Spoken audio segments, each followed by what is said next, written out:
баршаңызға. Бүгін біз теңсіздіктерді шешіп үйренетін боламыз. Міне мен мына жерге жазып қойдым. А қосылған 6, А алынған 6 екеуі де жақшада, арасына көбейту. Алынған А квадрат кіші және тең 0-ге. Осындай теңсіздікті қалай шешеміз? Ең алдымен бірінші кеттік, жазайық. Қазір бірінші біз мына жақшаны ашып алайық. Берілген бірестен жазып кете берейік. А қосылған 6, А алынған 6 минус А квадрат кіші және тең 0-ге. Енді жақшаны ашатын кезде біз білеміз, жақшаның әрбір мүшесін келесі жақшаның әрбір мүшесіне көбейту керек. Мысалы, Адан бастайық. Аны Аға және минус 5-ке көбейтеміз. Ал кеттік. Аны Аға көбейтсек А квадрат. Аны минус 5-ке көбейтсек минус 5А. Енді 6-ны көбейтеміз. 6-ны Аға және минус 5-ке көбейтеміз. Сонда қосылған 6А 6 мен минус 5 көбейтсек минус 30. Минус А квадрат кіші және тең 0-ге. Енді қараңыздар, мына жерде А квадрат пен А квадрат екеуі алынып 0 болып кетеді. Ал минус 5А мен 6Аны қоссақ, ол Аның өзі қалады. Және А алынған 30 кіші және тең 0-ден болып қалады. Енді 30-ды теңдіктің арғы бетіне өткізейік. Сонда А кіші және тең 30-ға. Бұл дегеніміз қалай? Бұны енді қалай жауап қылып жазамыз? Мындай сызамыз. Былай. Мына жерге 30-ды белгілейік. 30-ды.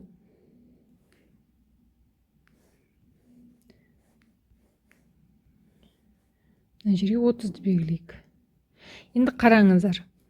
Мына 30-ға дейінгі деп тұр ғой мына жерге. Яғни дейінгі болса, ол мына жақтар. Яғни бұл амыз 30-ға дейінді ары қарай емес. Міне көріп, осы таңбамен белгілейміз. 30-ға дейінгі жақтар. Енді мына астындағы тепе-теңдік нені білдіреді? Ол дегеніміз 30-да кіреді оның ішіне деген сөз. Енді мына жерге 30 боялады. Егер боялған болса, ол тепе-теңдік астында теңдігі бар деген сөз. Яғни 30-ға дейінгі мәндер. Минус шексіздіктен 30-ға дейінгі, яғни минус шексіздіктен 30-ға дейінгі мәндер. 30 қосылған мән, яғни 30 бен қоса деген сөз.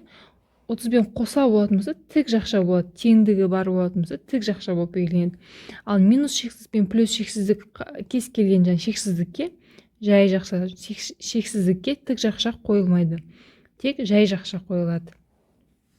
Міне, мына есепті түсіндік деп ойлайық. Енді тағы да білімімізді арттыру үшін, практика болу үшін тағы бірнеше есеп шығарайық. Ал мына келесімен есепті жазайын. Қазір мен мына жерге келесі есепті жазайын. А квадрат алынған А алынған 2 А қосылған 4 кішкентай 0-ден үлкен 0-ден. Енді бұны қалай шығарамыз? Жаңағыдай жақшаны ашып алайық. Міне Аны әрқайсына көбейтеміз. Ал кеттік. А квадрат жазылып тұрады. Минус Аны Аға өтсек А квадрат. Аны 4-ке өтсек 4А, бірақ алдындағы мынау минусы жазылады. Сонда минус 4А.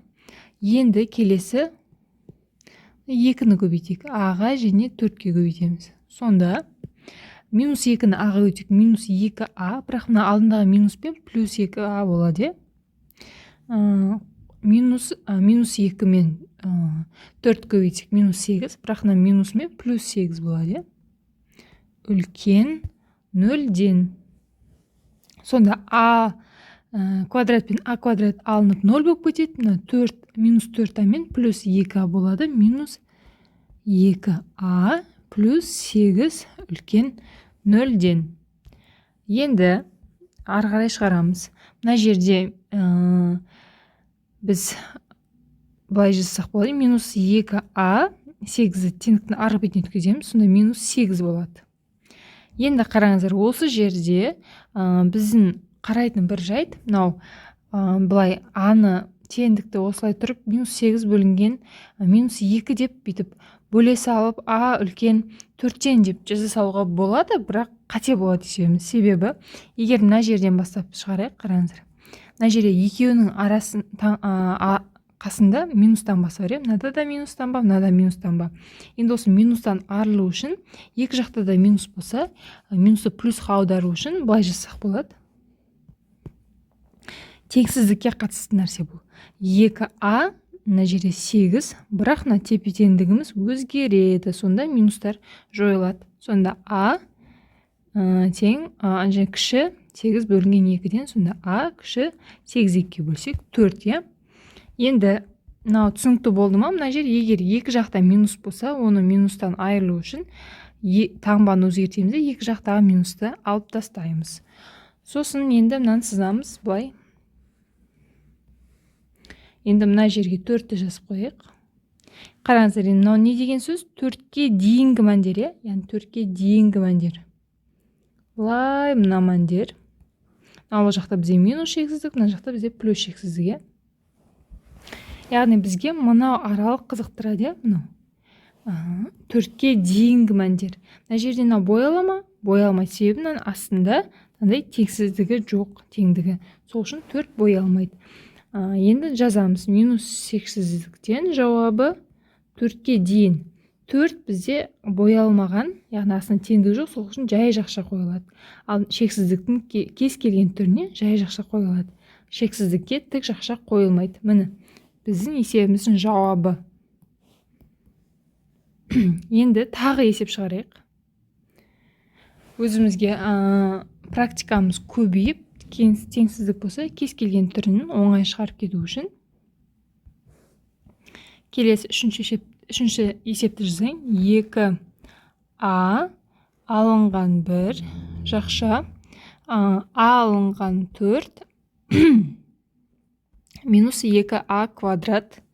Бұл бізде үлкен және тең 0-ден. Енді ары қарай шығарамыз. Дәл жаңағыдай бірінші жақшаны ашып аламыз. Әр бір мүшесіне көбейтеміз. Ал кеттік. 2аны аға көбейтсек 2а квадрат. 2аны 4-ке көбейтсек минус 8а. Енді мынау 1-ді көбейтеміз. Әрбір мүшесіне жақшаның. Бірінші жақшаның әрбір мүшесін, келесі жақшаның әрбір мүшесіне көбейтіп шығамыз. Минус 1-ді аға көбейтсек минус а. Минус 1-ді минус 4-ке көбейтсек плюс 4. Арғарай мынаны жазамыз. Минус 2а квадрат. Үлкен және тең 0-ден. Арғарай мына 2а квадрат пен мынау минус 2а квадрат екеу алынып 0 болып кетеді. Минус 8а минус а ол минус 9а болады. Енді мына жерде плюс 4-іміз бар. Сол үлкен және тең 0-ден. Енді ары қарай жасаймыз. Мына жерде минус 9а. Мынаны теңдіктің ары бетіне өткізсек минус 4. Қараңыздар, тура жаңағы мына есептегідей, мына минустарды айырылу үшін бүйтіп сарбин белгілеп қояйық. Мына жерде минус 9, мына жерде минус 4. Екеуін плюс қылып жібереміз. 9а 4, бірақ мына тепен теңдігіміз ауысады. Сонда болады а кіші және үлкен 4 бөлінген 9-дан. Енді сызамыз. Мына жерде 4 бөлінген 9, 9-дан 4. А осыған дейінгі, яғни минус шексіздіктен осы 9-дан 4-ке дейінгі мәндер. Міне. Мынау бізде боялама? Боялады, себебі астында теңдігі бар. Ал жауабын жазамыз. Минус шексіздіктен 9-дан 4-ке дейін. 9-дан 4-ке тік жақша боялама, жай жақша ма? Тік жақша, себебі астында теңдігі бар. Жер жай жақша болады. Міне. Ешқандай қиындығы жоқ деп ойлаймын. Тағы бір есепті шығарайық өзімізге практика болу үшін. Келесі есепті жазайын.